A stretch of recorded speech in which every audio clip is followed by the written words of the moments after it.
2026, if not sooner. 12-team playoff. There's been a lot of us in the sports community that have been calling for this for the years. Yet the college football playoff expansion has had some of its critics. James, what side of the issue are you on? Oh, I'm all in on it. I want the expansion. I'm not in this old head baseball writer mentality that everything has to stay the same and every format has to stay the same. I don't like change. Like, let it live. This is what it should have been. And like give teams like Cincinnati a chance. Give the G5 a chance to get in there. Kyle, if you have to play devil's advocate, what are some of the biggest negatives you would have for the college football playoff expansion?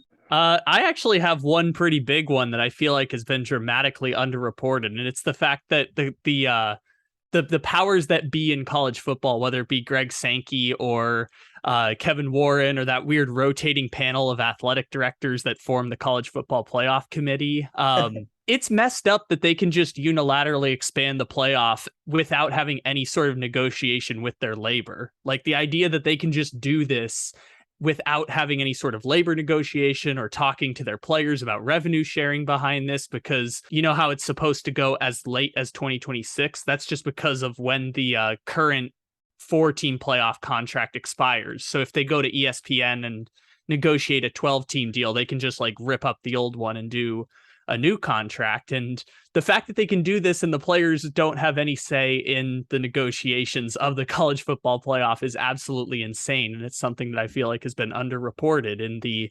aftermath of the Friday news dump that was them jumping right before going into the first weekend of the season. Hey, by the way, we're also going to do college football playoff expansion. Okay, now let's do the start of the season. I understand what you're saying about not having the players involved, but I will say I still think this is good for the players because the opportunity to play in the college football playoff, I can only look at and see as a pro, especially if you're on one of these teams that have been left out of the mix, which is a lot of teams because according to Joel Klatt, only about 10% of college football has actually had an opportunity to be in the college football playoff.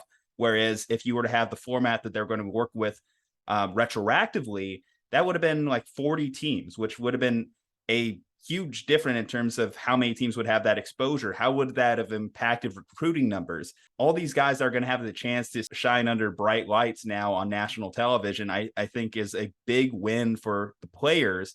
And of course, it's a win for the universities. Of course, it's a win for the powers that be in college football because of the finances. But I think just the opportunity to get more unusual dance partners, more pairings that we never see in college football, I think is the thing that excites me the most. I think that that's my biggest takeaway and why I've been calling for this for years. And yes, another counterpoint I'm hearing is, well, we have 4 teams and we see blowouts already. James, does that kind of like temper your expectations of this at all? No, and it shouldn't really for anybody because that's going to be the biggest argument. Is like, oh, well, you got Bama and you got Georgia. How are they going to stand up to it? This is college sports. This is college athletics. Upsets were made for that. Like, I'm pretty sure in a lab, like college basketball and college football made this weird baby, and it was just Cinderella stories, and they're beautiful and it's ugly. And you get like, who was the March Madness one? Saint whatevers that come out of nowhere and do these crazy things. So why can't that happen in football? It's not like it already doesn't happen during the year.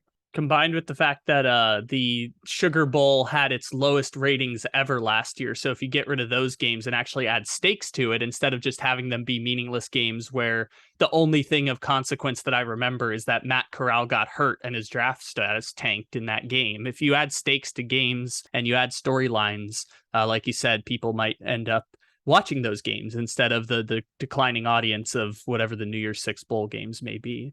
I'm ready for it. I mean, 2026 to me just can't come soon enough. By the way, I need my Longhorns to just have a fighting chance, guys. So if they have a fighting chance again to the CFP, I think this is a major win for the program. It also makes conferences matter a little bit more too, because the proposed playoff format would involve conference champions. Conference champions would get an automatic bid, and would be guaranteed one group of 5 school each and every year. And then we would have the at-larges and the wild cards. And then we'll get into those debates of who on the margins was not able to make the playoffs, I'm sure. And there will probably be factions of people that want to expand it to 16 teams or 24 teams.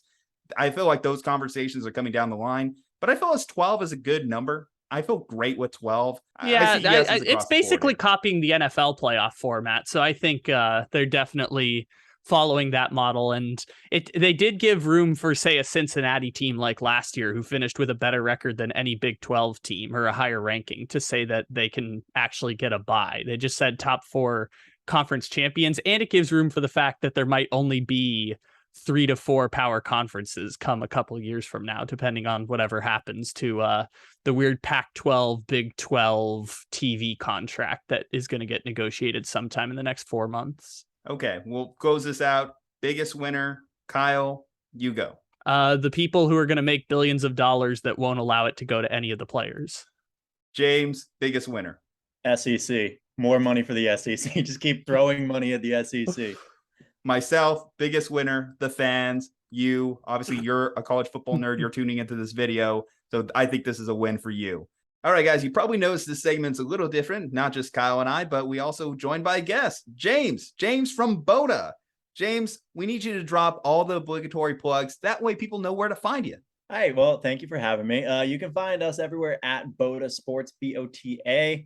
Instagram, TikTok is the biggest ones. There's also a Twitter, but it's really not worth them. I'm going to be 500% honest about it. Yeah, you can find all of our stuff everywhere just by searching Boda Sports. Okay, guys, find that below in the bio. Leave a like on this video. Subscribe to the channel. From Juju Talk Sports and Kyle Ledbetter. Stay safe, happy, and healthy. We'll see you on the next one.